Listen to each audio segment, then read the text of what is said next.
All right, so in this week's guitar lesson, we're going to break down an Albert King-inspired lead. This is my attempt at trying to sound like Albert. And the point of this is to give you those Albert King-isms that you can work into your lead playing when you're improvising. And so I'm doing this without a jam track. I did this on purpose this way. I like the challenge of trying. I thought, well, can I sound like Albert King with just me and a guitar and not have anything to play off? No jam track, no band to play off. And you can. You can definitely hear some of his style of playing. And so we're going to break this down over the course of 2 videos. In this video, we're going to go through the first half of everything. If you'd like to watch the second half, download the tab PDF file and also access the on-screen tab viewer, which is interactive, and it has the tab and the video on the screen at the same time. No talking. It's just a way to learn the song note for note. You can pause it, loop it, slow down the playback, and all of that. You can get all of those extra materials by going to activemelody.com, go to the weekly lessons page, and do a search for EP554. So I was looking back, I was trying to think, have I ever done an Albert King style lesson? I did do one a while ago. I'll put that lesson up on the screen for those of you that are interested. And in that one, I do have a jam track. So that's a little more, it sounds a little more like, exactly like Albert, or at least my attempt to sound like him. But in this week's lesson, we're going to be playing this in the key of A. And the song actually starts on the 5 chord, which is our E. I'll talk more about that in a minute. Let me explain my tone real quick. It's a very simple setup. Now I'm playing through a line 6 helix, which is sitting in the floor right down here. And I use that because it has amp emulators, and it makes it a lot easier for recording. So the amp that I'm emulating is a matchless amp, and I have the overdrive about half the way up. Other than the overdrive, the only other effect is a little bit of reverb, and that's really all there is to it. It's very simple. Now, one of the things that gives it that classic sound are these humbuckers. So you can hear that. Now that's a different sound than if I were playing on a Stratocaster or Telecaster. The humbucker gives you a much more beefy sound. And I'm playing on the bridge pickup with the tone all the way up. So if you've got a guitar with humbuckers, you can sound a little closer to Albert King's tone. He played left-handed with a Flying V, a big Gibson Flying V. And I can't remember what else he used, but anyway, when I close my eyes and imagine Albert King, I see him with his pipe and a big left-handed Flying V. It's so cool. So we're in standard tuning. Let's listen to the first part of this first little phrase, and then we'll break it down.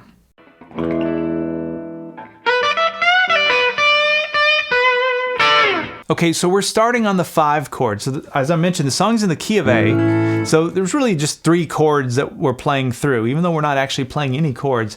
3 chords that would be in the song: an A, a D for the 4 chord, and then an E for the 5 chord. And we're starting on the 5 chord, and that's a classic Albert King move. If you listen to a lot of his stuff, a lot of his songs will start with the 5 chord, then the band will go to the 4 chord, and then to the 1 chord. And all of that is a little intro to get you into the song. And that's what I wanted to try and copy. So I started by playing the E7 chord just to get that sound in your head, so you have something to sort of, some kind of anchor. And then I came up and went. And let's talk about this. This is a very classic Albert King move. It's very signature to his sound. So we're playing off the 5 chord, right? Now what I would do, what most people would do, I would think, if you're playing like, pentatonic blues like this, is you do something like this.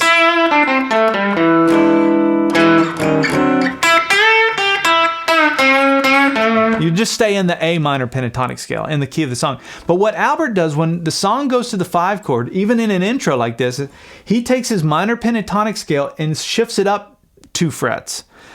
Just for the 5 chord. Just listen to some Albert King stuff, and you'll hear him do that all the time. So when the band goes to the 5 chord, he'll go up to,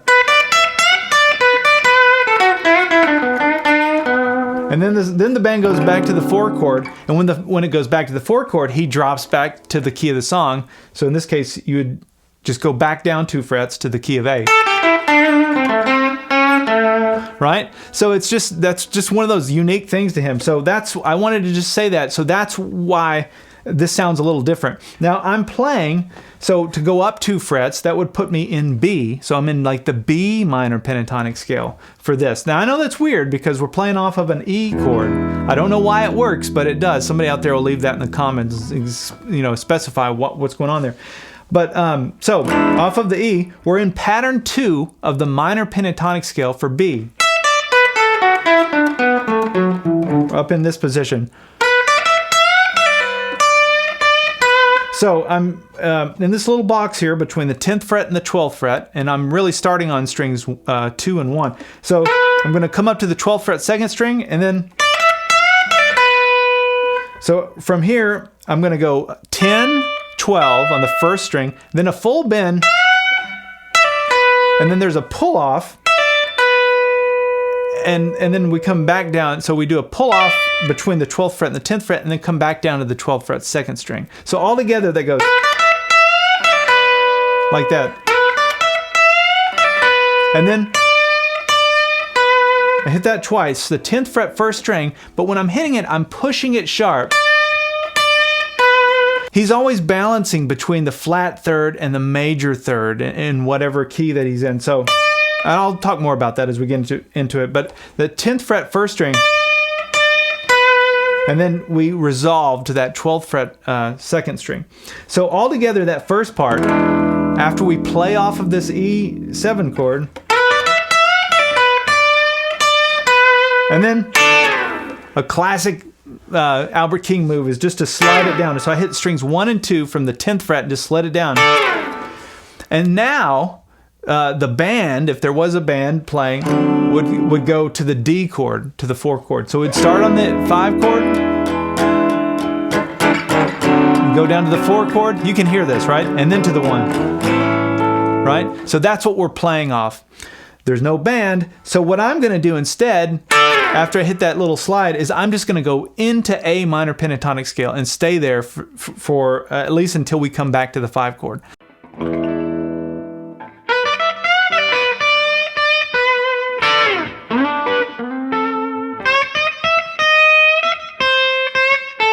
Okay, but to get into that box, I went, and this is another thing I've heard Albert do quite a bit. Let me show you what's going on and I'll explain it. So it's strings 4 and 2 on the 10th fret. We slide up to the 12th fret, and I'm hybrid picking that. So I'm picking the 4th string, plucking with one of my fingers, my ring finger, on the 2nd string. So you could just pick them if that's easier. So what's going on there, and the reason that works so well, is we're hinting at the D, even though we're not playing a D chord. If I were to play a D6 and D9 like that, it would sound like that, or do it up here. And so that's what I'm doing, is I'm going, just playing strings 4 and 2 though, that harmonized 6 instead of the full chord. I could play the chord, but anyway. Once I do that, I'm down in position to play this A minor pentatonic scale pattern 2 lick.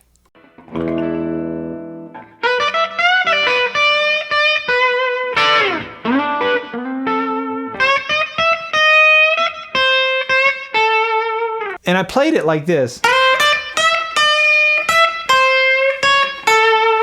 A lot of bends there, and that's so signature to Albert's sound, is bending. Even when you land on a note, he doesn't just stay on a lot of notes, especially if it's that flat 3rd. He'll kind of push it sharp. And we're going to do pretty much all of that on the 1st string between the 8th fret and the 10th fret. Just pay attention to the bends here. So we're going to start with the 8th fret, then to the 10th fret, and then a full bend. Then release some of the tension, and then back to the full. That's a really hard thing to do. You got to have control. And notice when I'm doing that, I'm using all 3 fingers to push that. You don't have enough leverage with just one finger, so you have to go. And then release it and come down to the 8th fret, and then I'm pushing that 8th fret with just my index finger. Now, if I had that really loose string tension like the way he does, this would be a lot easier. I could do a full bend probably, but I can't do it, so I'm just going. And then resolving to that 10th fret, 2nd string. So all together. And this is, to me, this is Albert King, is this kind of thing where it sounds like really no one else does it the way he does it. It's so difficult to emulate him, and he's making his guitar sing better than just about anyone. I mean, BB does it, he's also a genius at it with his vibrato and stuff, but Albert, the way he bends, it just sounds like it's got a very human sound. Because a human isn't going to hit the note exact, it's going to be a little bit off, and he does that with his fingers.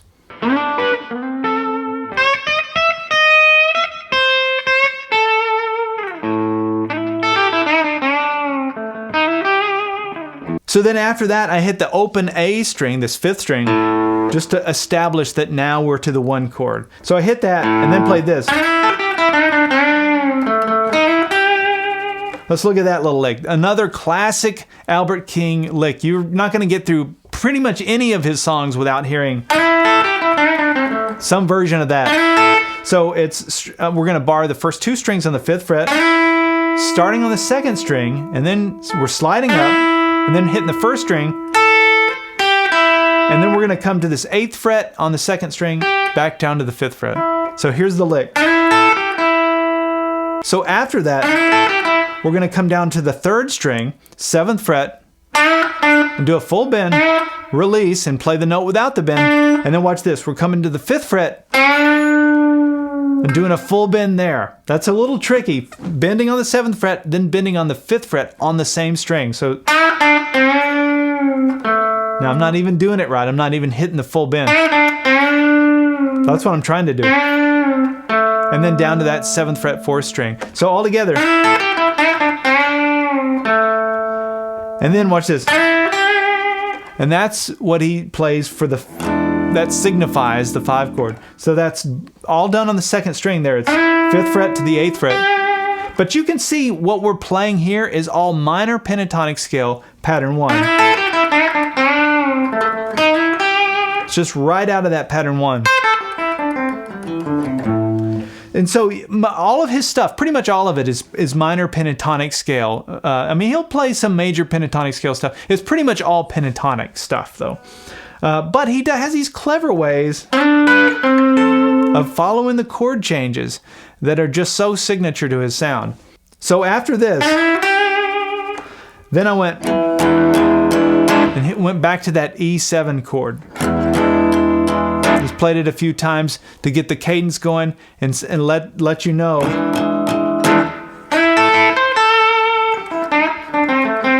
the song's about to start. So let's listen to that next part.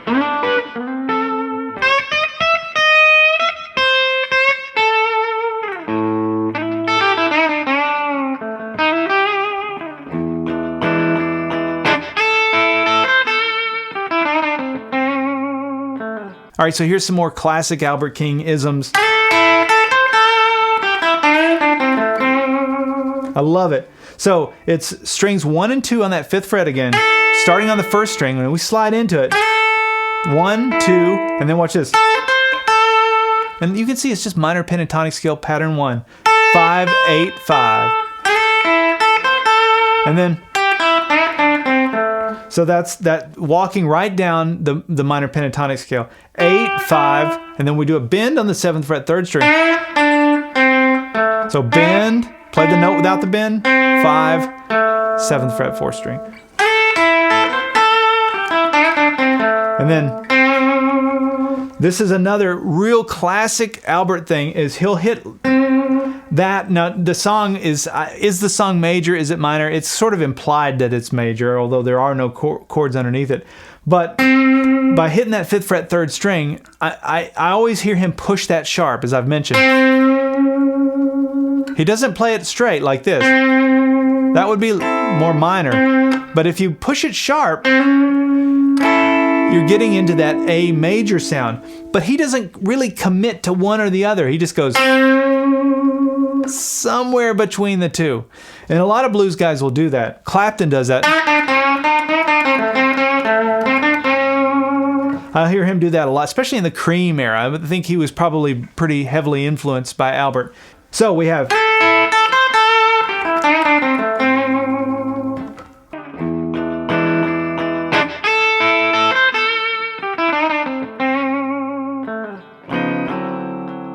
And then I went into the 4 chord, and I just started a half step down and came up to, and I played a D9 for that. That's just easy. That's easier for me to play than a D7. And so what I'm doing is I'm playing this shape. I'll put the chord up on the screen. So that's the chord voicing. I'm playing strings 5, 4, 3, and 2. But I start a half step down and slide into it. That's the classic blues move. Now after that slide, I hit it and just hit the top 3 strings. It's just barring strings 1, 2, and 3 on the 5th fret. Now I'm barring it with my pinky because it's already there, like that. And you do that just to give it a little bit of a rhythm. You can already kind of feel the song.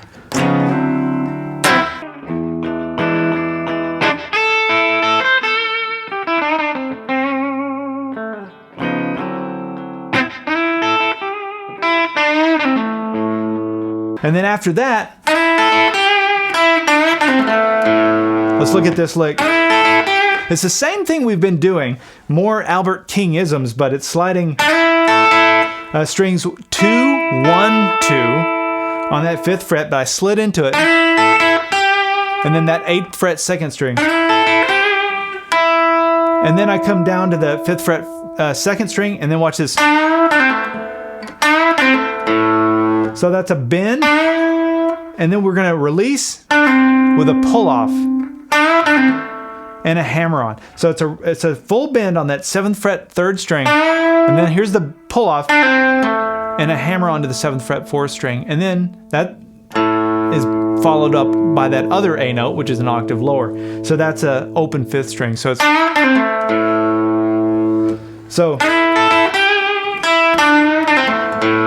that's the vibe of that.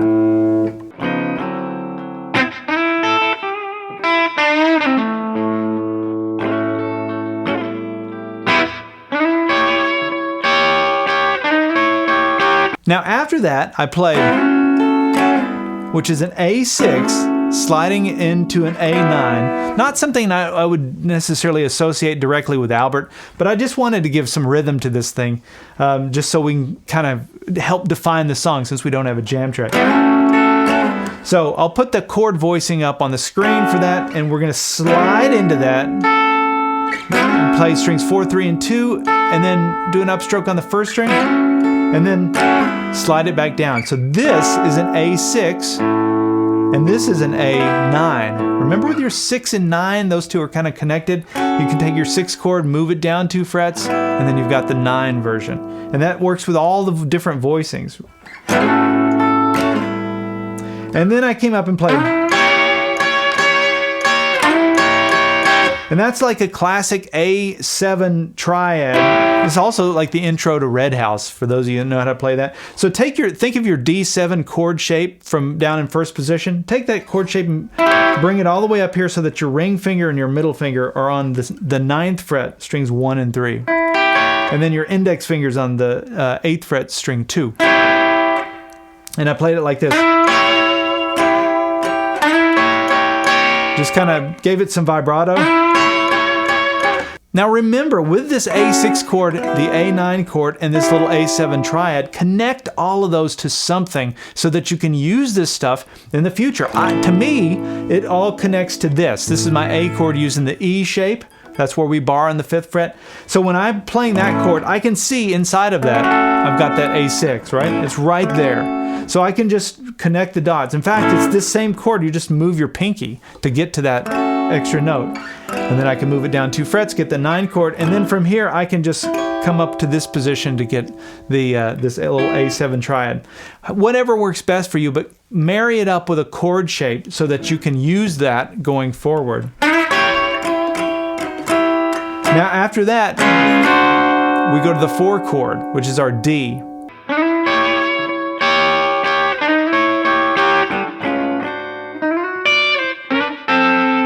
So at this point in the song, we're going to go to the 4 chord, which is our D.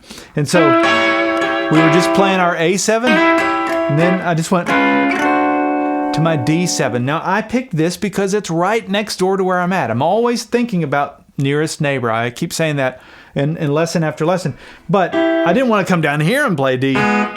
7. I could have. That would have been totally accurate, but I'm going to look for one nearby so that I don't screw it up. So what I'm doing is I'm thinking about my D chord using the A shape. If I were to bar here on that 7th fret, the top 3 strings, and then put my ring finger, middle finger, whatever finger works for you on the 8th fret 1st string, you got a D7. You can slide into that one as well. And think of that as your A7 shape. Think of your A7 in first position. Just slide it up. Oh yeah, so now I've got a D7 if I played up here. So after I played that D7, I went, let's look at that. That's a series of harmonized 6. And once I show you this, you'll get it, and you'll see how easy it is. So all I'm doing to play this is I'm thinking about chord shapes. So remember, we're playing over the D part of the song. Now this isn't something that Albert would necessarily do, but I just kind of worked this in because it was cool. So I'm thinking about, remember, we're playing over the D, so I'm thinking about my D up here using the E shape. And if I look at strings 1 and 3, I have this, right? There's that little triad, the top part of that bar chord. So strings 1 and 3 are like that. So I can slide into that. So I'm sliding on that 3rd string, starting 2 frets down, sliding up to that 3rd string. That's on the 11th fret. And then my index finger is on the 10th fret 1st string. Slide those 2 down, and then watch this. Now I'm going to go into this. That's where I've got both fingers on the 7th fret, strings 3 and 1. And then we go down to the 5th fret, strings 3 and 1. And then I slide back to the 7th fret. So why did I say this is easy? Well, look at what it is. We have our D chord using the A shape, right? And then remember I said this earlier at the beginning of this video. You got your D6 and your D9. Well, I'm just playing strings 3 and 1. Like we did in the intro. We played it down there.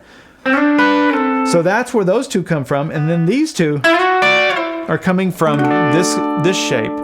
So all I have to picture to play that is my D chord and my D chord. And then once I can see those shapes, I can play those little harmonies out of those shapes. All right, we've covered a lot of information. I'm going to stop this part 1 video right here. Come join us in part 2. In the part 2 video, we'll go over the rest of this. And you would also, remember, you'd have access to the tab and the on-screen tab viewer, all those extras. And come check out Active Melody. I have 13 years now. I didn't realize it's been about 13 years of in-depth lessons like this, and I've put them out every week, every Friday. So if you're serious about improvising and really understanding the fretboard and all of that, come check it out. I think you'll really like it, and there'll be something for you. I've got all kinds of different styles there. And if you haven't subscribed to my Active Melody YouTube channel, make sure you do that as well so we can stay in touch and you'll know when I put out new lessons. Okay, I'll see you in part 2.